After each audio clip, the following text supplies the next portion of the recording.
Minnesota sheriffs are continuing to push back on legislation that would legalize recreational marijuana by voicing their concerns to lawmakers at the state capitol.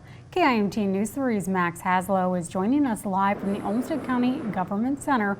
Max, we know Sheriff Kevin Torgerson has been very vocal about his opposition to this bill as it's written. What more are we now learning? Jess, Sheriff Torgerson is one of nearly 90 Minnesota sheriffs that have been criticizing the lack of enforcement regulations written into the proposal. And despite speaking with legislators again just yesterday, he says that the concerns of law enforcement officers are mostly failing to be addressed.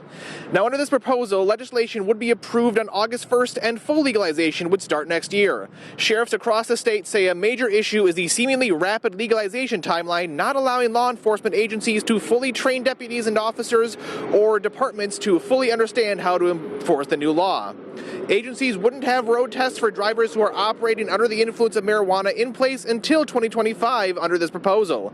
Torgerson says that the language in the bill makes law enforcement's job reactive instead of proactive, adding that the lack of preparedness could be deadly. Now all law enforcement has to purchase these things and then train their people on them. It is going to take time. And in the meantime, every state across the country, when they've legalized marijuana recreationally, has increased fatalities on their highways.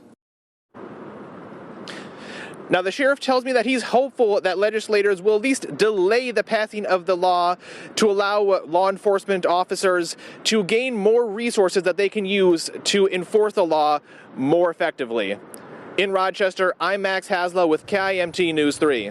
Thank you, Max. The sheriff's office also is urging anyone with concerns about the proposed marijuana legalization bill to contact their local legislator.